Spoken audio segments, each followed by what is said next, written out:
Senator Win? Yes po. Yes, go may I ahead. interject? Quick question lang po. Follow up on that question kay Engineer Bryce. Engineer Bryce, meron kay resident auditor. Sino po ito? Sa pagkakakilala ko po si Ma'am Cindy po. Nakakausap niyo po ba? I mean, pasok ba siya sa grupo ninyo sa transaksyon para nabibigyan niyo ba siya? Ilang porsyento binibigyan sa kanya para pirma lang siya ng pirma? Specific na wala po, pero alam ko kinakausap siya ni Boss Henry tsaka po ni accountant namin. Ng accountant ninyo? Regarding po dyan. So alam ng Opo. resident co-auditor niyo yung mga ghost project na yan? Mga substandard project, alam yan? Sa pagkakaalam ko po. Will you confirm, Engineer Alcantara? Your Honor, tingin ko po wala pong alam si auditor doon sa mga ghost project po because they're relying on the documents po. Hindi po sa actual field po talaga. In fairness po kay auditor. Relying wala po sa siyang mga alam. documents na sinasubmit nila Bryce Hernandez at saka JP Mendoza. Is that correct? Actually po, ang proseso po, Your Honor, accounting section po ang nagsasabit po sa... Accounting section po ninyo. Yes po, Your Honor. Nandito po ba ang accounting section po ng DPWH sa District 1? Siya pala nagsasubmit sa COA? Sir, bagong bypass po. Lahat ng mga tao may sakit, may cancer, Na-bypass may po. bypass, may trangkaso. Sige po, that's all, Senwin. Thank you. Akala ko second round muna yun, Senator Tulfo. Ang punto ho namin, Ma'am Sunico, is ibalik ang tiwala sa COA. No, because in many of our organizations, COA talaga ang safeguard doon.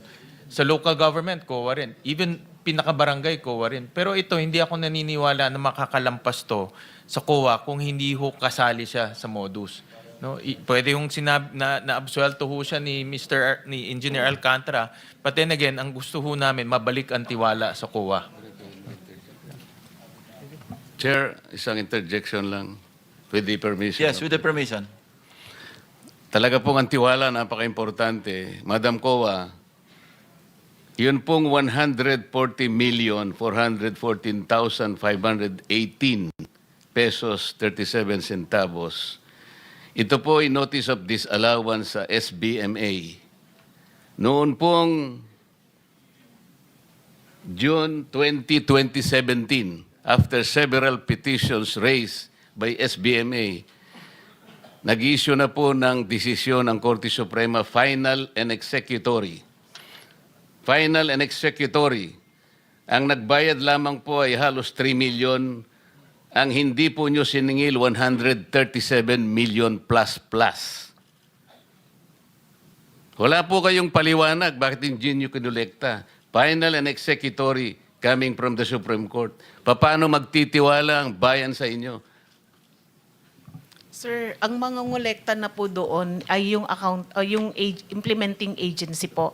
Sa case po ng na-mention nyo is the SBMA.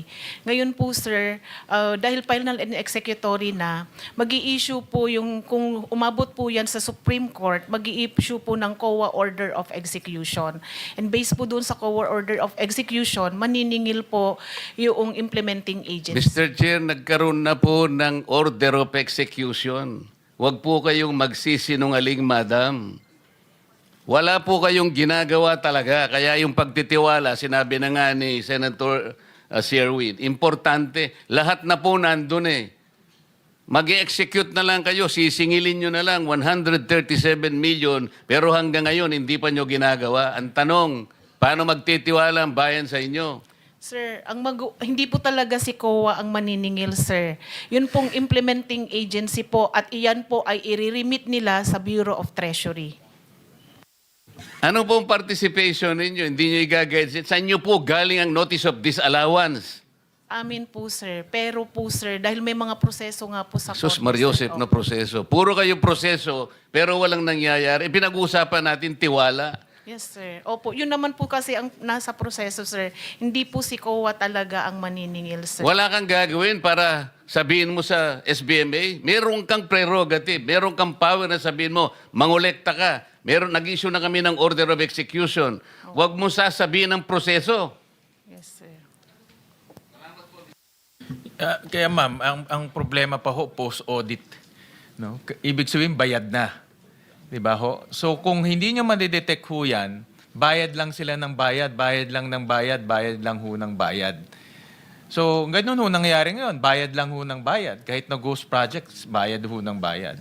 So, Mr. Chairman, allow me to move to another topic. And this is the topic of yung unprogrammed funds. No? So I want to, gusto ko sana magtanong sa DBM, kay Yusek Toledo.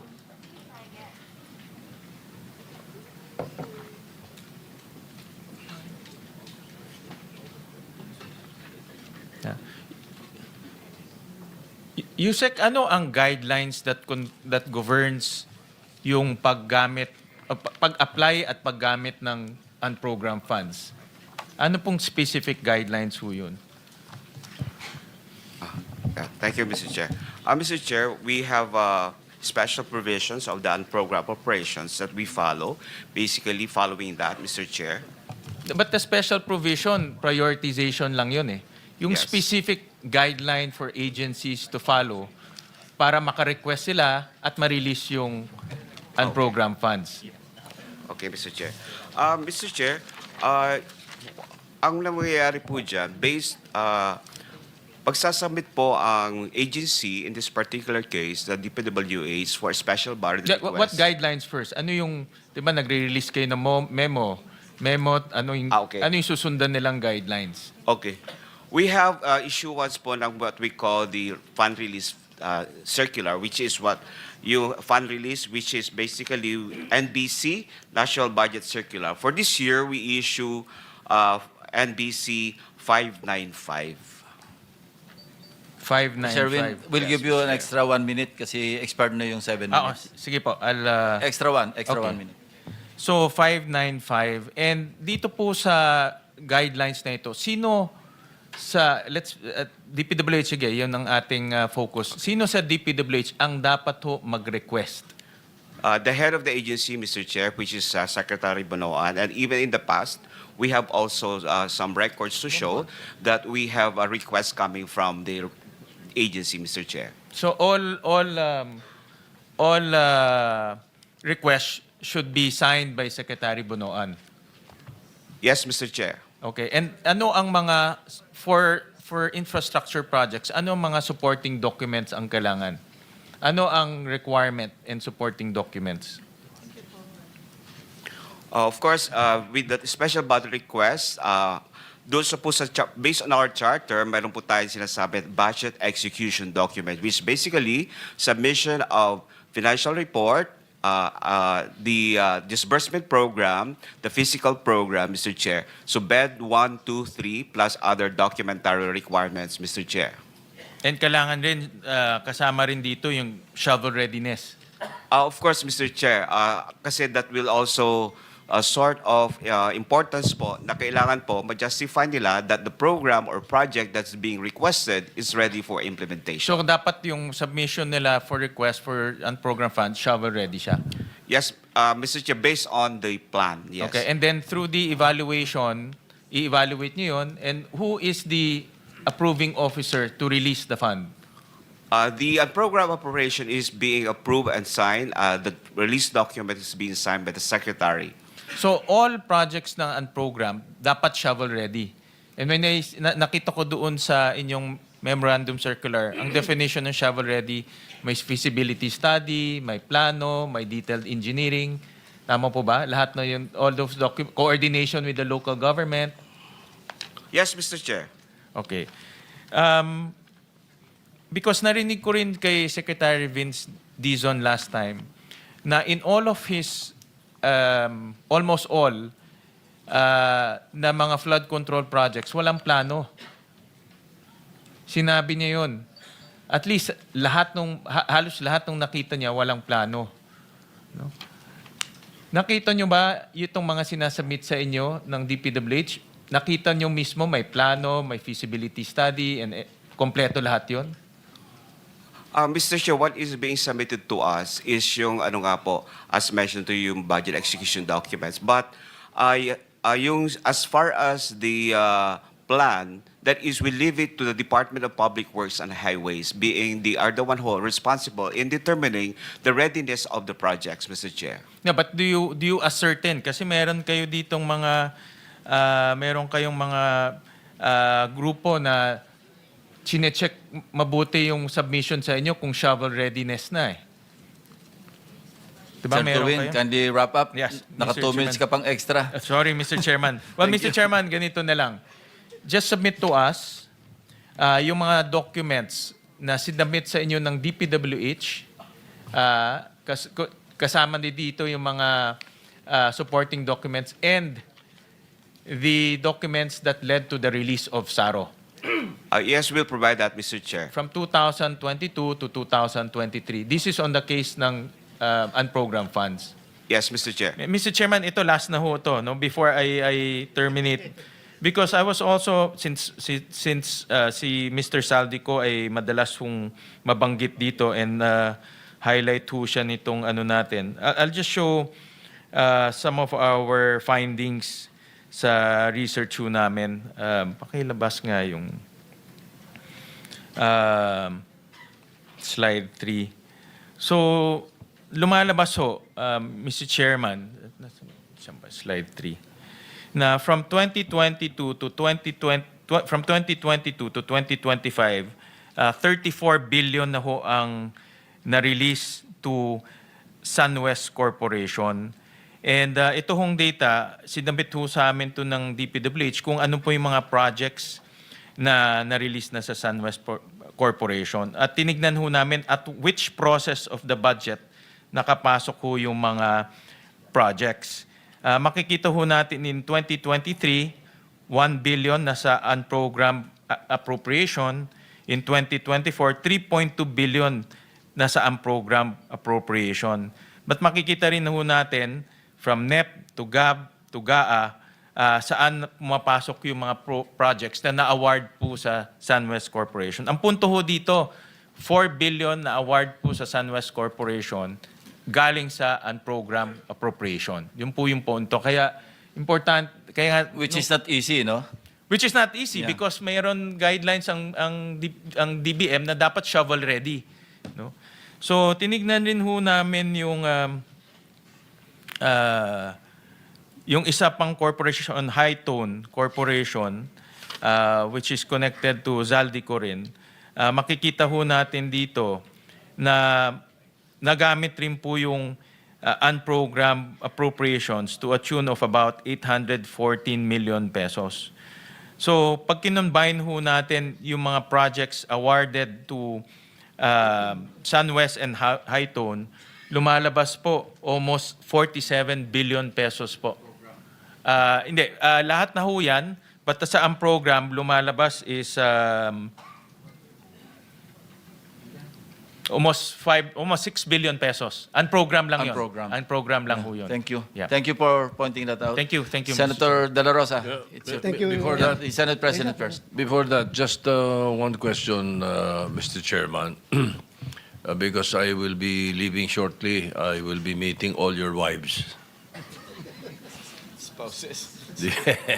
Because there will be an oath-taking of the Spouses Foundation of the Senate. But speaking of the Senate, tatanungin ako sigurado ng mga asawa nila puro mga senador ang binabaril Bakit ba, ano ba yung I want to clarify, Mr. Engineer Hernandez. Ano ba yung sinasabi ng abogado mo merong 6 na senador kang babanggitin? Ano ba yun? Your Honor, ang banggit niya po siguro yung laman po ng computer ko. Actually, may mga congressman po na nandun na hindi po senador yung laman nung computer ko. So fake news yun, ha? May 6 na senador na nunumbrahan mo daw. Mga congressman yung nasa computer mo. Yes, yung nasa computer ko po, congressman po. Okay, thank you. So fake news nga. O naligaw si Raymond. Diba? Anyway, basta yung ating media, ingat naman tayo sa mga fake Yeah. news. Kanina umaga, may napanood na naman akong fake news tungkol sa sarili ko. Hindi You know, ko alam na nangyari yun Mr. Senate President, I agree with you kasi maraming mga insinuations, nabanggit, Senator Sherwin Gatchalian, Senator J.B. Ercito, kung sino-sino na lumalabas na pangalan. That's why we need to clarify kasi ikaw ang kinukote nung lawyer. nasa national news ito eh. So in fairness to our colleagues, na hindi naman talaga nabanggit at wala namang katibayan, babanggitin na nakabitin at ikaw ang reference, you know, the Senate President has to really clarify this matter. Because this is a sensitive issue. Hindi ba? Imagine, Senate Finance Committee, biglang sasabihin ng lawyer mo na, of course, he did not name names, ano? Pero may mga insinuations na sumunod, binabanggit yung mga pangalan. So for the record, Engineer Hernandez, hindi totoo yun. Hindi po, Your Honor. All right, thank you. Mr. Chair, follow up ko lang doon. Hindi na, Kahit na ikaw time ko na. Time mo na yan. Yes, sir. May 7 minutes ka. Bryce, during the interview na abogado mo, si Raymond Porton, Attorney Porton, sinabi niya na pinagalitan ka pa daw niya. Bakit ka daw namimili kung sinong sasabihin mo? Totoo ba ito? Hindi po, Your Honor. Ako po ang nagalit sa kanya kasi mali po yung information na lumabas. Ikaw ang nagali sa kanya. Hindi naman po. Pero sa Pinagsabihan ko interview po niya, siya. sabi niya, pinapagalitan ka niya dahil namimili ka lang kung sinong ilalaglag mo. Hindi lahat sinasabi mo. Hindi po, Your Honor. Ako po nagsabi kay Attorney Fortune na wag naman maglabas sa information na wala pa naman tayong ebidensya. So sa ngayon, pinalitan mo na si Atty. Porton o siya pa rin? Siya pa rin po, Your Honor. Oh, siya pa rin. Tapos hindi kayo magkakaintindihan. Ano ba ito? Patuloy pa rin ang inyong relationship kahit na nagkababanggaan kayo? Sinabi ko naman po na pag inulit niya pa po, hindi ko na po siya ko-consider, Your Honor. Mr. Chair, may I move that next hearing, Atty. Porton be invited here? Because mabigat yung sinabi niya, Mr. Chair. Dahil, ito'y parang sort of... Consult tayo sa legal kasi ano yan, abogado yan, lawyer yan. Yeah, we have That's to invite him as lawyer-client relationship. Tingnan natin, tatanong muna Yes, tayo sir. sa mga abogado, hindi tayo abogado pareho eh. we have to invite him as a resource person, Mr. Chair. Dahil Your it's Honor. like a sword of Damocles hanging over our heads. Pag sinabi niyang gano'n, dapat pa klaruhin ninyo. It can be anybody. Pwede ako, pwede siya, pwede si Senator Risa, pwede si Senator Bam. Dapat maklaro ito. Kaya sana maimbitahan si Atty. Porton. I got the feedback. Sir. That's confidential yun. That's attorney-client privilege communication. So, Pero bakit niya kalimutan- sinabi sa media, Mr. Chair? ikaw, hamonin mo na lang, wag na dito. Thank you, Mr. Chair. Salamat. Pero Mr. Chairman, yung kliyente na mismo, dinideny yung sinasabi ng kanyang abogado. No? So, Sige, Mr. Chair. Sa Soler, Mr. Chair, yung binhanap natin na tao na gumagawa ng fake na ID, andito ba? Torigusa? Halika. Archibald Torigusa. Engineer, Siguro, may utang pa to sa inyo, no? Your Honor, malaki po utang pa sa 24 amin. million, ano? Opo, Your Honor. Mamaya, tanungin natin. Mr. Chair, yung movement ng resource person papunta sa upuan, deducted yun sa time, Mr. Chair, ha? per segundo yung pagbilang nito. Kaya nga.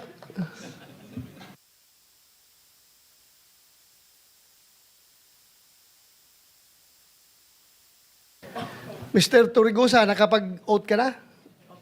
Kanina? Opo. Ikaw ang tinuturo na gumawa ng fake na ID dito sa kay Engineer Alcantara at Engineer Bryce Hernandez. Is it true? Bago ko po sagutin, magandang araw po sa inyo, Mr. Chair. Diretso na kasi maubos yung time ko. Sagot ka kaagad. Ano po, hindi po akong gumawa or nagpagawa po ng mga Sino? IDs po nila. Ako po ang sinamahan ko lamang po sila sa membership counter upang magpagawa ng mga cards nila ng membership.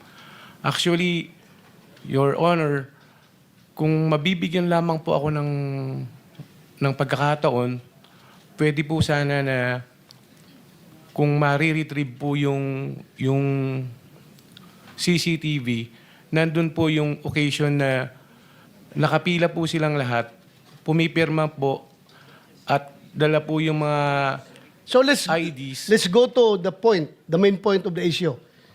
Bakit ibang pangalan nila nakalagay sa ID? Hindi ko po alam yon, Your Honor. Eh kung sila ang tanungin ko, hindi rin daw nila alam. Kayo daw nagbigay. Alam mo, mabigat ito ha, because kung totoong kayo ang nag-facilitate sa pag-manufacture ng fake ID para ito mga taga-DPWH kahit na illegal sila na maglaro dyan sa casino, nagiging instrumento kayo. You are not only an accessory, you are an accomplice to the crime na inubos nila yung pera ng gobyerno sa paglaro dyan sa Soler dahil kayo ang nag-facilitate. At yung pag-facilitate ninyo ay talagang krimen yan. Falsification. Gumawa kayo ng ID na ibang pangalan para hindi sila matunton. Your Honor, Sino ang gumagawa ng ID doon sa Soler? hindi ko po talaga alam, Your Honor. Hindi nga. Sabi mo nga, yung nakapila sa- sila doon. Opo. Sino ang nag-ooperate doon? Sa membership counter po, Sinong mga tao doon? yung mga empleyado po ng Soler, So, dinay mo ha, na hindi ikaw ang nag-facilitate na pag-issue hindi ng po talaga, fake. Your Honor. Ako po, kung ang sinasabi ko nga po, kaya ko pong panindigan ng aking salaysay. Kasi ano po meron pong, kung mai-retrieve lamang po yung video, lahat po sila doon, nakapila po sila So, doon. sino ang nandoon, nagbibigay ng gumagawa ng ID? Magbigay ka ng pangalan. Ano po yun iba-ibang, ano po yun empleyado po, papalit. Sige, magbigay ka ng pangalan para ipatawag natin dito. Alam nyo, naubos ang pera ng Pilipinas dahil sa inyo Pina-allow nyo sila doon maglalaro ng fake na ID. Kaya hinigop nyo yung pera ng DPWH. Your Honor, kung mamarapatin niyo po, Oh. nung makilala ko po sila, naglalaro na po. Balik-balik lang tayo sa tanong ko. Opo. You can give me names kung sino ang gumawa ng ID nila. Wala po akong knowledge, sir, pagkapangalan po Pero yung mga... Sino nga ang tao doon? Ikaw nga nag-escort doon, papunta doon. Sino gumagawa ng Hindi ID ko na po nila? maalala, sir. Your Honor, since 2022 pa po yung pangyayari po na yun. Sure ka, ha? Opo. You can be cited in contempt pag nagsinungaling ka dito. Hindi po ako nagsisinungaling. Ikaw lang ang hindi milyonaryo na makukulong ngayon dito. Lahat yan, milyonaryo bilyonaryo yung na-contempt namin. Ikaw wala kang pera, pero sasama ka doon sa baba. Ako nga po, Your Honor, yun po ang kinakasama ko ng loob. Siyempre, Huwag ka lang umiyak. hindi po, ang inaano ko lang po, yung pati yung mga anak ko, saka yung nanay ko na nananahimik po. Kami po, lumalaban lang po ng pareha sa buhay. Alam ko, empleyado ka lang dyan Pero yung nga lang, tulungan mo kami na makuha ang katotohanan. Kaya ka pinatawag dito. Kasi kung alam namin na ikaw na diretso, hindi ka na namin tanungin. Papusasan ka na namin diretso. Kaya tinatanong ka namin para malaman namin kung sino itong malaking sindikato na ito Para paggawa ng programa hanggang pag-implement, hanggang sa paglustay ng pera na nakamkam nila. Kasama kayo sa sindikato dahil kayo ang nagbigay ng ID na Hindi fake. po talaga ako. Okay, wala kami ibigay na pangalan. Wala po kasi po akong kinalaman. po, Ma-retrieve Your mo Honor, yung talaga. CCTV doon na Kung 2022, hindi malabo na. Sabihin naman ng CCTV na good for 1 month lang maximum yung retention ng memory ng CCTV namin. 2022, malabo na. Kaya I am relying your human memory, not the CCTV memory. Your Honor, pwede pa pong pagbasihan yung membership card nila. Kasi real time po yung pictures po nila doon Yung kung ano po yung picture nila doon, yun po yung araw na nagsipirma po sila nung ginagawa nila yung card. At doon din po nila prinisinta yung mga IDs. Okay, sige. Hanapin namin yan. Opo. You're not yet off the hook, ha? Papatawag ka pa rin namin. Okay lang po, Ha? Your Honor. Maraming Thank you. salamat po sa pagbibigay nyo na po ng Salamat. chance sa akin po. Mr. Ronald, Yes, sir. paano kayo nagkakilala ni na Bryce? Yun po yung meron pong insidente po sa Soler na pagbaba ko po ng hapon is meron po kaming players. Naglalaro po sila sa ibang tables, maingay po sila, masaya po sila. Ngayon, ang pagkakasabi po sa amin, sila po ay mga sabungero at mga kontratista. Ngayon po, si Mr. Loren Cruz, may nakakilala po sa kanyang tiga sa kanila, which is pinakilala lang po ako kasi mu-order po sila ng pagkain, na-decline po sila. Kaya po pumasok yung point na yung pagpapa-member po nila, pinaliwanag ko po sa kanila na yung kung ano po yung pribilehiyo pagka magiging member ka po ng isang casino po. Meron ka pong makukuha na libre pong pagkain, na libre na inumin, na libre na hotel rooms. Basta po naglalaro ka. Sayang naman po kasi kung naglalaro po sila, ma-accumulate po nila yun, makakakuha po sila ng libreng Kailan yan? nung October way back 2022 po, kung matatandaan ko po. Mr. Chair. Opo. Pasensya na po kayo, Mr. Chair. Continue. Opo. Ito po ang aking salaysay na Sige. Gaano kahaba naman yung salaysay mo? ay ano lang po ito, 3 page lang po. Sige, okay. Po. Kasi Ronald, hindi naman naka-charge sa'yo. Hindi naka-charge sa akin, sir, ha? Sige. Okay, tuloy. ako si Archibald de los Reyes Torregrosa, may hustong gulang Filipino na ninirahan sa 2203 P. Florentino Street, Sampaloc, Manila. Matapos mabatid ang aking mga karapatan sa ilalim ng umiiral na batas at nanunumpa ng maayon sa batas at malayang kusang loob na nagsasalaysay, ako po ay nagsasalaysay ng buong kusang loob upang klaruhin ang aking pangalan at maglahad ng pawang katotohanan lamang base sa aking personal na kaalaman. Sabit mo na lang yan, yung may sustansya na lang pag-usapan natin. Paano kayo nagkakilala, paano umabot doon sa nag-apply ng membership card. Yung po yung, ito po yung ano. Sige, diretso mo na lang doon kasi alas 12 na. Apo, yung po yung kinikwento ko po sa inyo po, Mr. Chair, kanina po, na kung bakit ko po sila nakilala. Yung po yung kasi pag araw-araw po ako sa casino, alam po namin yung mga bagong mukha din po doon at mga bagong... Tapos na tayo doon. Paano sila nakapag-apply ng membership card? Magkaiba yung membership Apo, card. bumalik po sila po. Sandali. Apo, Magkaiba yung membership card saka yung fake ID, hindi Apo, ba? opo. Okay, paliwanag mo yun. Yung membership card po, kasi para po makakuha ka ng membership card is kailangan po ng valid government issued ID. Kailangan po yun para pagkuha niyo po ng card. Which is, pinaliwanag ko po sa kanila.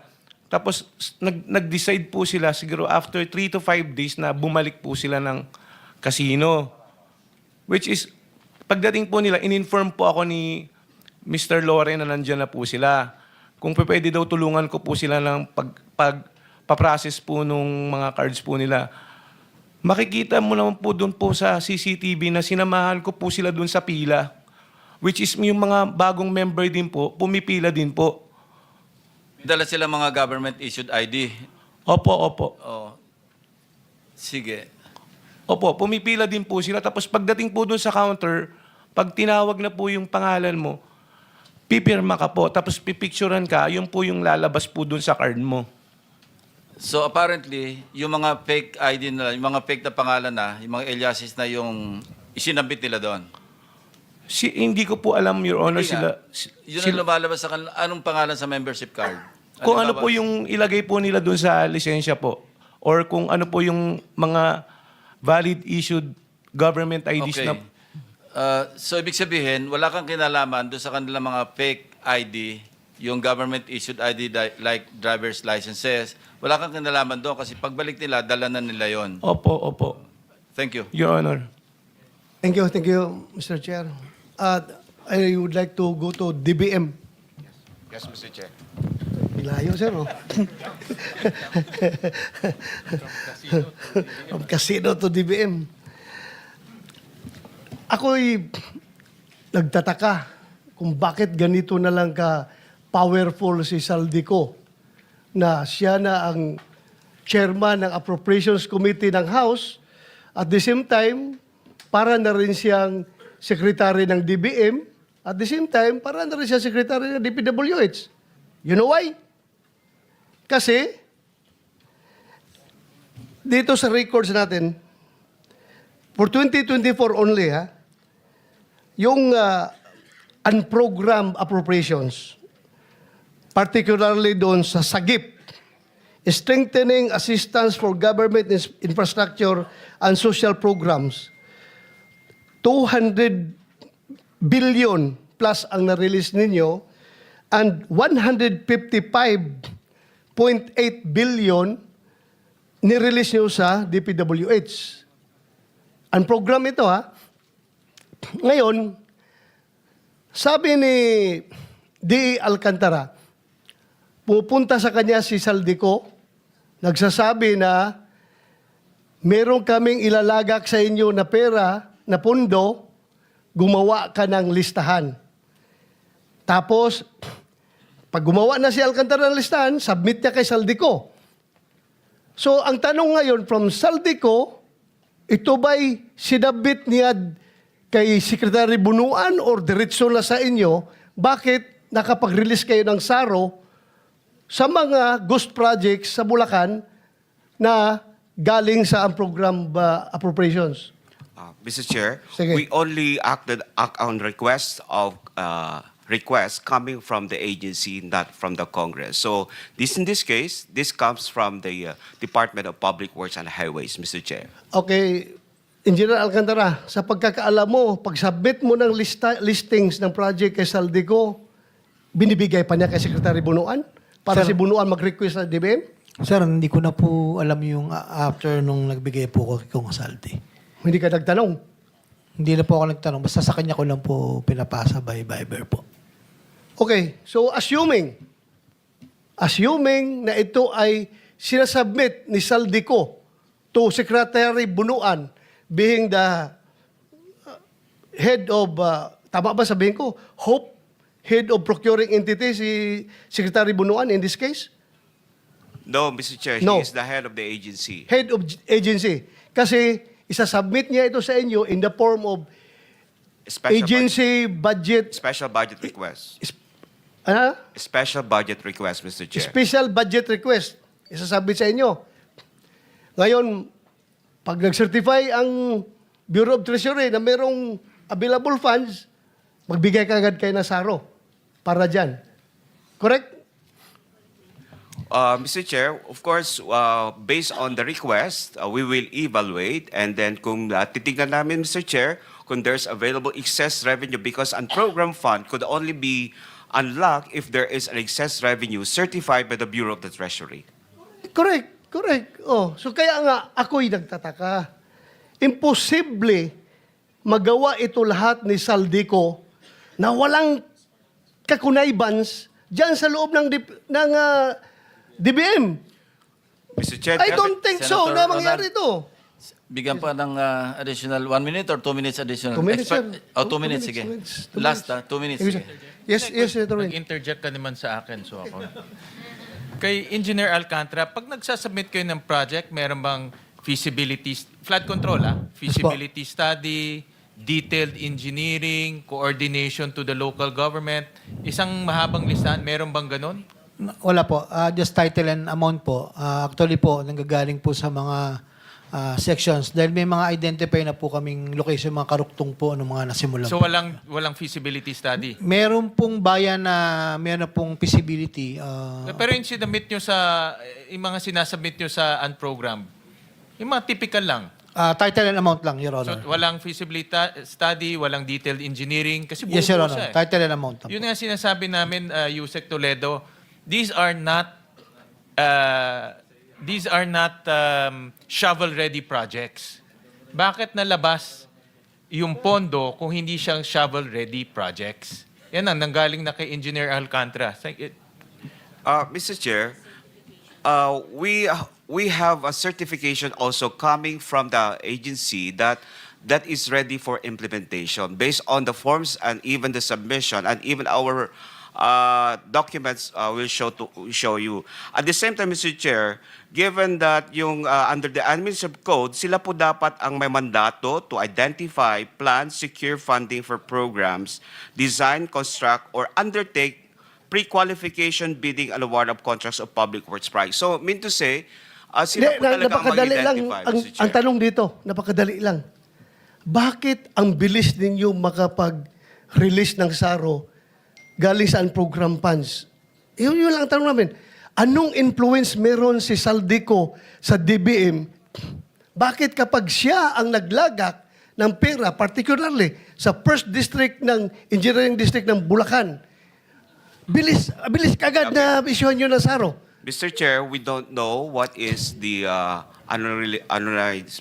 Congressman Saldico as far as 5.1. the influence niya sa project. Because that is already Hindi ako by nagtatanong. agency po. Hindi ako nagtatanong ng influence sa project sa inyo, Wala sa po. DBM. Wala Bakit po. approve ka agad? Mr. Chair, we only follow what is being Or prescribed by the guidelines. ganito. Baka hindi ay ikaw nilalapitan. Baka yung boss mo. We don't know that. I Ha? don't know with the chair. Ganito lang. Bakit nagwa-wonder ang Pilipino? Bakit ang bilis ninyo makapag-issue ng SARO doon sa mga unprogrammed projects na nagiging ghost projects? Itong tanong talaga eh. Ito ang tanong. Bakit ang bilis ninyo makapag-issue? Sabi nga ni Sinwen, that should be, ang standard nyo is shovel ready. Meaning, pag-issue na ng SARO, pag-implement, tabol kagad, pala kagad, ganon. Oh, ito'y ghost projects. O, paano kayo nakakaroon ng shovel Okay. ready na ghost ang napuntahan? We don't know Ano about, ito? Mr. Chair, we don't know about the ghost. Kasi ghost project could only be determined once it's not being approved as one. The example, hindi namin malalaman, Mr. Chair, kung ghost siya o hindi. Kaya nga, once pero yung as to preparation or submission po ng budget, ang nanggagaling lahat po dyan because we have also charter to follow na kung hindi namin i-release based on the request at nag-comply lahat po sa requirements, then kami naman po ang mananagot. So, based on our charter, we follow what is in our charter and of course, release the document based on on that charter, Mr. Chair. So, meron Pero, po kami sinusundan talaga, Mr. That is published in our website. Alam mo, kung gusto, maraming dahilan. Kung gusto, maraming paraan. Pag ayaw, maraming dahilan. Alam mo, pareho tayo na sa gobyerno, gusto sana namin mag-cooperate kayo fully. Bakit ganito? Let us, please help us to answer the question why. Hindi lang question ko yan. Question ng taong bayan.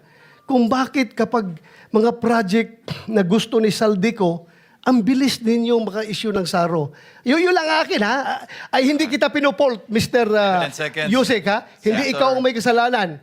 Hindi kita pinopolt dito. Oh, you have now 5 seconds. Pansikan, sir. Nagtataka lang ako, bakit ang DBM ang bilis maka-release ng SARO para sa mga request ni Saldico? Yun lang. Yeah, Mr. Chair. Sige, respond na lang and then time's up. Lahat po tayo, sir, Mr. Chair, we are ruled by law. So we follow what is in the law, what are the rules and regulations. Yun lang po ang masasabi ko. We have the charter, and we have to obey that charter, and we have to follow that. Because kung di namin sundan yon, kami naman po ang malalagot. Kaya That's my concern. as I have said, Tapos na po hindi yung time nyo. Sir, Tapos ka na kunti kanina lang. pa. Oh, sige. Hindi kita pinopolt dito. Huwag mo sabihin na, baka sabihin mo na naman si Senator Bato, gustong baliin ko yung batas para, sumunod tayo sa batas. Yeah. Ha? Thank you, Mr. Chair. Sumunod tayo sa batas, pero ang tanong ko lang, sana may sagot. But anyway, hindi mo kayang sagutin, wala tayong magawa. Thank you, Mr. Chair. Senator De La Rosa. Senator, before I recognize, i-clarify lang kay Archibald, empleyado ka ba ng Soler? Hindi po, Your Honor. Paano ka napupunta doon? Paano ka nakapag-influence ng ganon? Ako po ay matagal na pong naghahanap buhay po sa Anong job description mo? casino po, sa casino po. Specifically, anong job description mo? Nagbabuy and sell lang po kami, sir. Your Honor. Anyway, sige, never mind. Sige, Senator Pangilinan, recognize. Thank you, Mr. Chairman. Ang una kong tanong ay sa COA. Nasaan ang COA?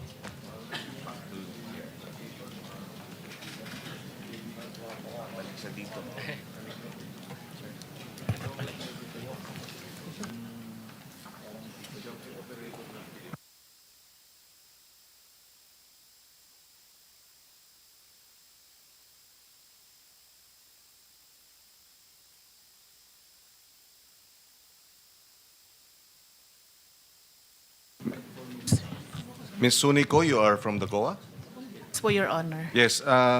Si Commissioner Lipana, is he in the Philippines? As far as we know po, sir, naka-sick leave po siya. Ang balita po namin nasa Singapore po. Okay. Is he under investigation by the COA Sir, right now after all the allegations and the revelation and the testimonies? Sir, clarify ko po kung ano pong gusto nyong sabihin sa investigation. Kasi po, sir, di ba po impeachable official po siya. Pero No, with respect to your internal, your internal processes as a commission, hindi naman pwedeng maghihintay kayo ng impeachment? Should you not also have your internal investigation? sa mga transactions po siguro, sir, nire-review na ng mga auditors, and even po doon sa na-mention po nung nakaraang hearing, sir, na meron po siyang transaction sa Bulacan, kasama po yun sa fraud audit. Pero doon po sa position niya bilang commissioner, sir, na investigation, parang hindi po saklaw ng COA po. Ibig sabihin, hanggat walang impeachment investigation or complaint, walang aksyon ng COA sa ganitong klaseng sitwasyon? Sir, hindi ko po masasagot, sir, kasi, sir, di ba po ang option lang it's either mag-resign po siya or ma-impeach po siya. Okay, but kung gano'n ang hihintayin natin, ibig sabihin, hanggat walang nagpa-file ng impeachment complaint, wala ring internal disciplinary processes yung COA. For example, okay, I can understand that up to a certain extent, although I disagree with it, no, na wala kayong pwedeng gawin dahil impeachable officials. But dun sa mga COA auditors na may kinalaman o na-involve or sila ang nag-audit nitong mga ghost projects, meron ba kayong ginagawa tungkol doon? Kasama po siya sa fraud audit, sir. Kasama po siya sa objective ng fraud audit team kung involved po yung mga auditors natin. And then eventually kung ma-prove po siya ng fraud audit team natin, nakasama po yung mga auditors, isasubmit po yan sa internal audit affairs po namin. Yeah, but how long will that take? Kasi ang pinag-uusapan dito, 2020, at least initially, 2023, 2024, 2025, based dito sa Salaysay. Meron na kayong ongoing investigation ng mga auditors ninyo? In other words, meron bang nag-audit sa mga auditor? Meron po, sir. Opo, meron po. Okay, kasi nga yung gusto nating malaman kung totoo ba yung biro na commission o audit. Ibig sabihin, bigyan nyo kami ng komisyon at kung walang komisyon, bibigyan namin kayo ng audit. Kasi hindi natin alam paano nakalampas lahat itong mga substandard, etc. ng ilang taon. No? So, we need that information in the next hearing. If you can at least submit an updated, ano ang update doon sa mga investigation ng mga auditors that may have yung fraud, unit. What do you call it?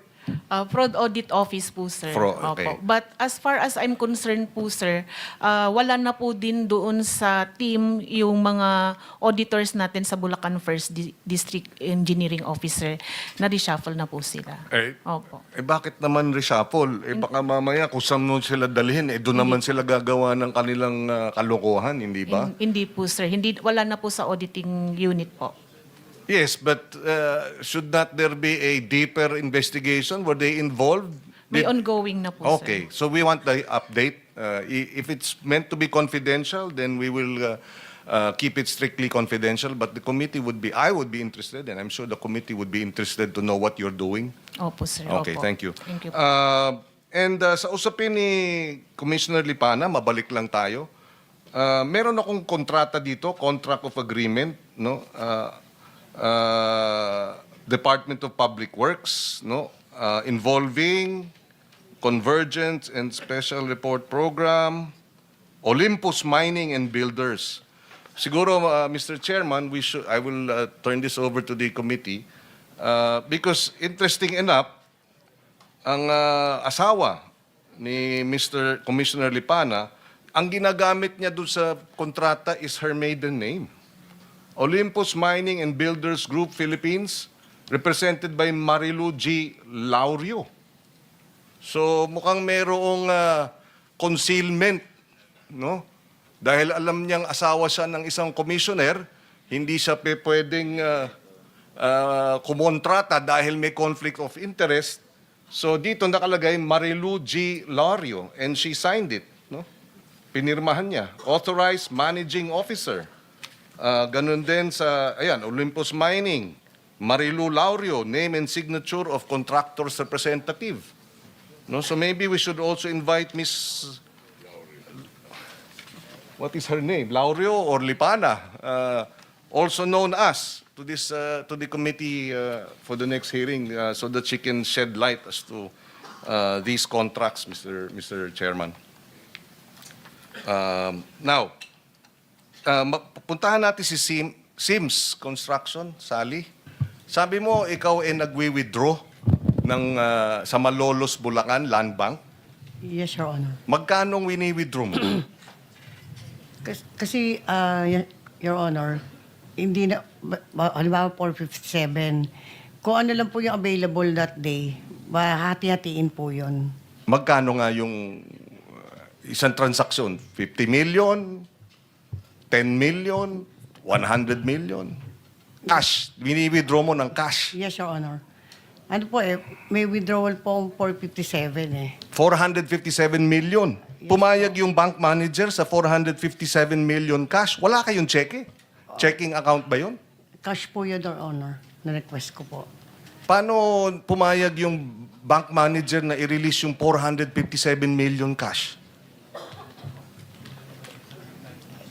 Ano naman po, sa land bank naman po yun, Your Honor.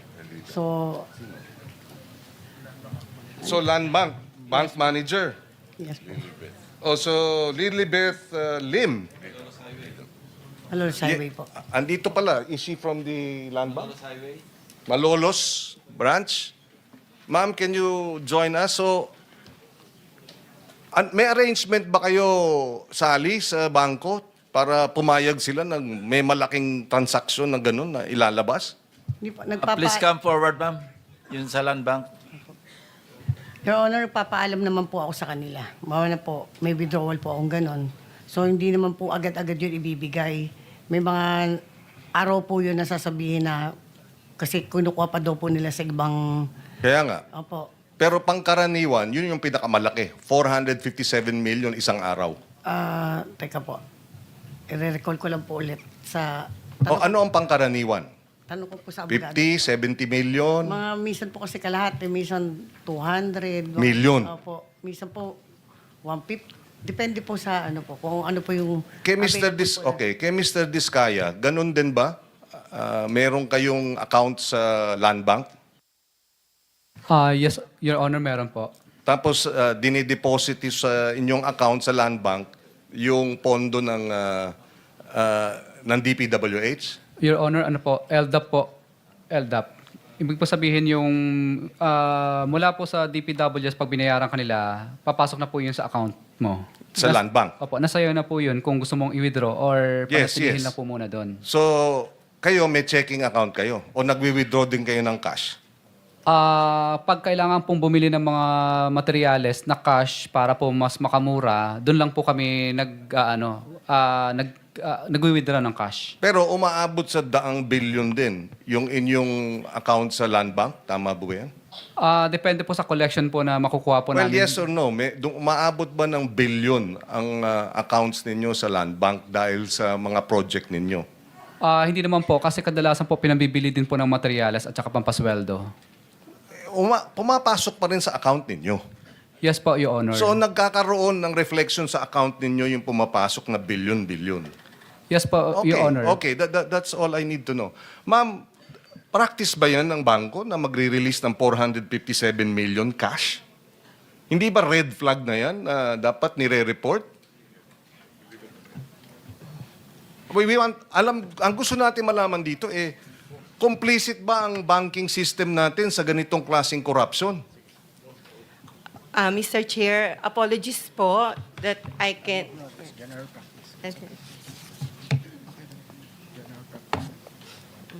Kindly stand up, ma'am. So you can administer your oath. Do you swear or affirm to tell the truth, the whole truth, and nothing but the truth in this proceeding? Yes po. Your Thank you. You may take your seat. Please proceed.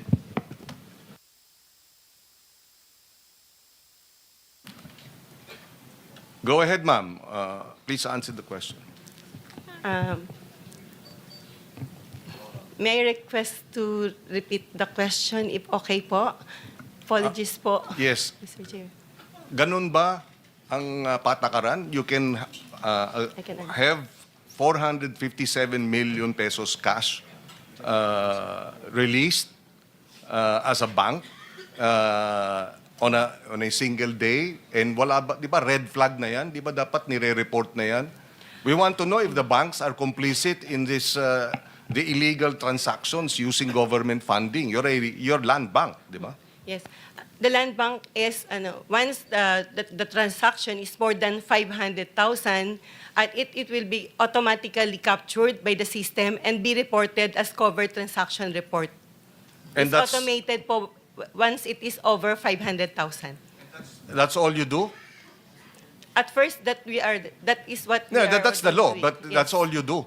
Wala ba kayong know your customer? Nagwi-withdraw ng 457 million, okay lang? We have- report lang na over 500,000?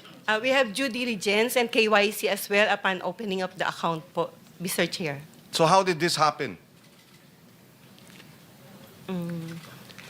In particular account po, it is, according to bank secrecy, we need to request for the consent of the, if it is, of the client. Miss Sims, Miss to Sally, buy- okay lang siyang magpaliwanag?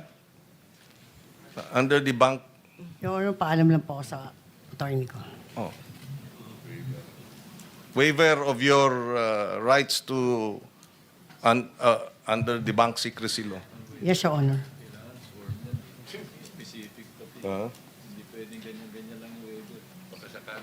Well, anyway, so you're amenable. Go ahead, ma'am. Yes, we have a copy of the of the waiver that we can let her sign first Okay. now so that I can answer. Yes, so can you have that done?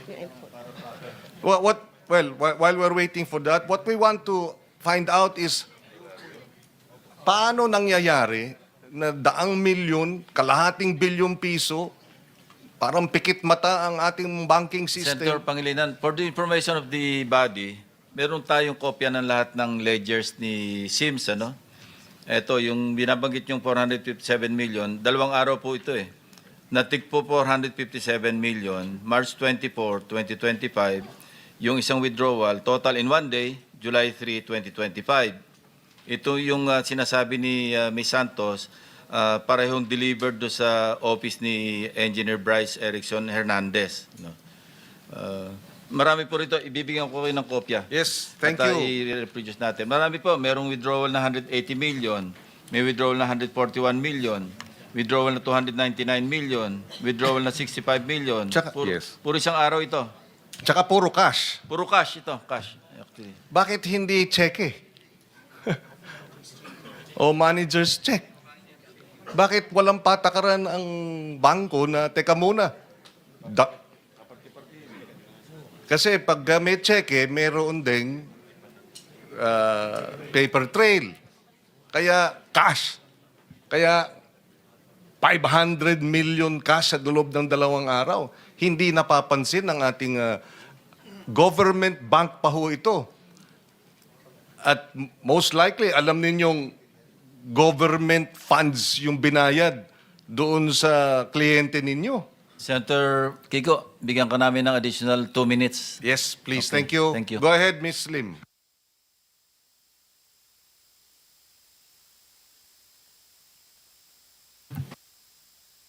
Mr. Chair, since we already have the signed consent of Ma'am Sally Santos, can I explain the process flow? Because before it came through her account, will it be alright po? Okay. The process is since Ma'am Sally Santos is recognized by the DPWH as their contractor and listed in their list of creditors. Then the process flow is the funds. Okay, although everyone knew it, that it came from the notice of cash allocation from the Department of Budget and Management. Then it goes to Land Bank, to the DPWH Central Office account. Then my head office na maintained with South Harbor. Then the South Harbor DPWH will issue a notice of cash allocation intended for the DPWH Bulacan First Engineering District Office. So upon receipt of the Bulacan First District Office, they will issue an advice of checks issued and canceled. So that advice of checks issued and canceled coming from them with the regulation of the Bureau of Treasury for the 24 hours period before they can withdraw it or before they can credit it to their respective accounts of the contractors. So after the 24 hours, the following day, they will issue the list of due and demandable accounts payable, advice to debit accounts, that is the LDDAP ADA. They will send us that ADA, and then Land Bank will process it through the financial system. Then upon uploading, it will automatically credited to the different accounts, a passbook account of the different contractors. So once we receive that different accounts, that it will credit the account of intended for Ma'am Sally Santos. And that amount that she withdraw is not necessarily a one-time credit. It's on different LDDAP number po. So then yun sabi nyo nag-pile up, that's it po. Yes, but you didn't explain, is that standard? You can withdraw 500 million pesos in 2 days? Actually, as manager, we try to market the account for as long as they did not need it right away, so they can still maintain it with Land Bank. Then that amount that it maintained for for days before the account of Ma'am Sally called us and requested for a withdrawal. Yes, Then pero- upon receipt, upon knowing of her withdrawal, right away we informed her that we need to source fund for that we cannot automatically Kaya have nga that 2 fund. days. Not only 2 days, it took for that particular No, account. this transaction was 2 Two. days. Based on the, dalawang araw to put together Ay, yung 457 million. Yes, Your Honor. So hindi kayo nagtaka? Bakit cash? Bakit 457 million? At bakit dalawang araw? Your Honor, hindi po ako kasi magtataka or mag-iisip ng negative since the funding is coming from the government and the DPWH and knowing it's for the project. So, hindi po ako talaga nagtaka po. Hindi ba common sense lang na 200 million cash for the project? Paano? Meron bang nagbabayad ng cash? Ano yun? Di ba dapat cheque? Actually po, yung list of creditors is a passbook account. And yun po yung nire-report po nila. Then they have their The principle behind yung 500,000 suspicious transactions is because, suspicious transactions.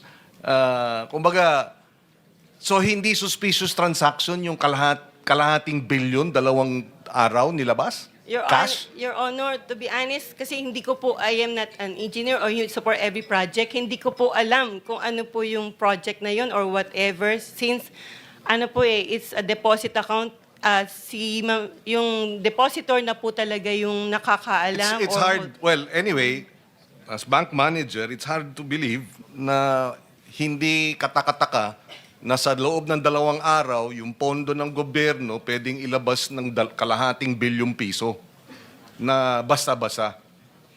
Cash. Senator Kiko, tanungin ko lang kay Ms. Sally, sino nag-i-inform sa inyo na nakapasok na yung pera? Yung bangko o sina Bryce? Si Engineer Bryce po. Sasabihan ka na nandyan na, Yes. na-credit na sa account mo Yes yung po. 457 million. Yes po. Yes po. So, sino nagbibigay sa instruction na withdraw mo? Si Engineer Bryce po. Siya rin? Yes po, Your Honor. Siya rin na magbibigay instruction na dalin mo? sa Yes, kanya? Your Honor. Thank you. Ma'am, did you file a suspicious transaction report before the AMLAC? Yes po, for that particular account. Can we request for a copy? Anyway, there is already a waiver. Mr. Chair, may I be recognized? Yes. Kindly introduce yourself. Muna. Rafael Yap po of Land Bank Philippines. Yeah. We must have. May we request that he be sworn? Do you swear or affirm to tell the truth, the whole truth, and nothing but the truth in this proceeding? I do. Please proceed. Mr. Chair, we'd just like to raise that the under the AMLA, suspicious or covered transaction reports are considered confidential. So we cannot answer or divulge any such information concerning that. With the indulgence Yes, of Senator, are you saying pag ganito kalaki, hindi nyo kailangang i-report sa AMLAC?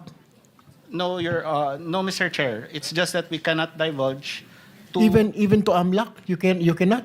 to it's part of the sorry if with your permission, if we could Can we talk to AMLAC with the Yes, indulgence yes, of please. AMLAC, where are you? Tama po ba yung pinagsasabi Good morning, nito? Mr. Chair. Hindi nila kailangan mag-report sa inyo ganito ng transaction? Before I answer, Mr. Chair, I would like to manifest that I have not yet sworn. Do you swear or affirm to tell the truth, the whole truth, and nothing but the truth in this proceeding? Thank you. Take your seat. Sige po, pakisagot po. Mr. Chair, may I have the question repeated? Question is, sinasabi niya, may confidentiality, hindi lang kailangan i-report sa inyo yung ganong kalaking mga transactions. I mean, almost half a billion. Tama po ba yun? They don't have to report it? Your Honor, yung po ang pag-report po nila ng STR is subject to the risk appetite po ng covered institution po. So it depends on the parameters or guidelines na nasa palisiya po nila. Sir, paki-simplify kasi marami yung nakikinig sa atin. Yun po, hindi natin maintindihan. Yung layman term lang po, layman's term na gamitin po ninyo. Pwede ba, ang tanong ko po, pwede pa na hindi po nila i-report ng bangko halos kalahating bilyon na. Meron pong illegal na po na nangyayari. Mr. Chair, I'm sorry, Sen. Well, just my own question. That's my only question. Yes po. Yung pong transaction po kasi, kung beyond the threshold amount po, automatic po, yung 500,000 pesos po, automatic po nire-report po yan as a CTR. Ngayon po, sa batas po natin, may mga circumstances po na naka-enumerate doon kung kailan pwedeng i-report as STR po ng bangko. Suspicious transaction report po. Okay. So, kung sa kanila pong discretion po, ang interpretation po nila is papasok po yung transaction, even if it's beyond the 500,000 pesos po, they can report that also as an STR. Oh, okay. So, okay lang. I can proceed? Yes. So, a suspicious transaction report was submitted to you, AMLA. Of course, that suspicious transaction report now, they're saying, is they cannot divulge the contents of that report, right? Because the law says so. Tama ba, Mr. AMLA? Mr. Chair, for us to be able to answer it specifically, may we ask for an executive session? Okay, we will do that later. But anyway, because nga it's confidential. Now, my question Senator Kiko, you have 24 seconds. is, aren't you buried with all these reports that you're not able to act on it? Assuming meron kayong basis to act, what do you do? 500 million, 2 days from a contractor, withdrew cash, galing sa DPWH, anong gagawin nyo? Wala. Ito po, usually, pag trigger for investigation po, we are able to conduct a backtracking of the transactions, Your Honor. Yes, and then what? If it is related to an investigation of an unlawful activity, Your Honor, we make use of it as part of our case build-up. But you can't freeze it there and then. Hindi po, Mr. Chair. Chair, isang Thank you, interjection Senator, lang, Chair, Kiko. kung isa lang. So Yes. kulang ang batas. You're saying kulang ang ngipin ng anti-money laundering law in this regard? Just the last question. Because Kung ganon, di ayusin natin yung anti-money laundering law. Pagka may ganyang mga sitwasyon, dapat proactive yung bangko. Sila mismo tatawag sa inyo, hindi lang magpa-file ng report. May problema po rito, kayo na po ang gumawa ng aksyon. Di ba? If you're given that opportunity, would you avail of it, given that the law provides for that? Of course you would, right? Ma'am, DB... You may answer. Thank you very much, Senator Kiko. Your Honor, at Landbank, we have the authority, the department who's handling that particular transaction po. Kulang Thank you. ang batas. Thank you, Senator Pangilinan. Senator Erwin, but there's an interjection from Senator Marcoleta. Salamat, Mr. Chair. Nalito lang po kasi ako dahil nga tama naman po yung tinatanong ni Senator Kiko. Mahigit pong halos kalahating bilyon wala pong plug. Kasi po, Mr. Chair, ako po ay nagbebenta noon ng lettuce. So, sabi kasi nung bibili sa akin, pinakamadali mag-deposit, mag-ano ka na lang ng account sa bank para deposit ko na. Sabi ko, kukunti naman yan. Para madali po, sabi niya. Hindi, sinubukan ko pong mag-deposit sa Metrobank na malapit sa amin. Siyempre po, yung parang marginal deposit, mga 10,000 pesos lang naman. Nireject po ako ng bangko sapagkat congressman po ako. Noon po ito. Meron po kayong acronym na 3-letter word, parang potential. PEP, Politically Exposed Persons. Ayan, ganun. Bakit po 10,000 lang po ino-open kong account? Dahil congressman ako, kinakailangan po akong imbestigahan. Ito po, halos kalating bilyon, hindi ko po maintindihan. Nasabi ko lang po, Mr. Chair. Salamat po. Thank you, Senator Erwin, and then we'll go on break. No? We'll come back at 2 p.m. So, Two questions lang po, Mr. Chair. Kasi para po doon sa AMLAC, isa pong policy gap. Would you agree with me, sir, na isa pong policy gap ito na hindi pala uniform ang policy ng banks on how to treat transactions? Hindi pare-pareho? So, pag suspicious, hindi po? Parang normal yun dahil sa kuwan sila? Yung circumstances, Your Honor, it is enumerated po, naka-enumerate po sa batas yan. So, ang interpretation po would be with the AML unit po nung covered person So, po. kailangan pong baguhin po yan, yung policy po na yan. Kasi something's wrong. Will you agree? Kasi nagagamit po eh. Never mind po, sagutin niyo lang po yan mamaya-maya po. Dito po na tayo kay Sir Orly Regalo.